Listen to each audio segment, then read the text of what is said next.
Ngayon ay araw ng mga ina, kaya't maaga akong ginising ng dalawang ito. Maligayang araw ng mga ina. Mapa ng kayamanan. Ginawa nila ako ng sorpresa at gumawa sila ng isang mapa ng kayamanan tapos yung mga araw ang nagsisilbing direksyong daan. Yung mga X ay mga Naghanda ang mga bata ng sorpresa, kailangan kong maging alerto sa paghahanap.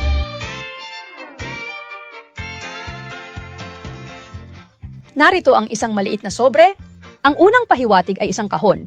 Ayon sa mapa ng kayamanan, ang pangalawang pahiwatig ay nasa bookshelf. Nakita ko ang isang napakagandang puso.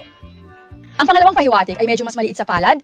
Matapos ang iba't ibang pagsisikap, natagpuan ko ito sa isang drawer.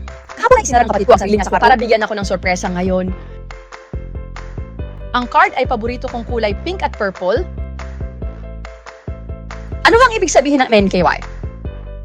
Salamat sa inyong regalo at salamat sa pagpili sa akin bilang ina. Sasabihin ko ang totoo, hindi madali ang maging ina, ngunit patuloy akong matututo.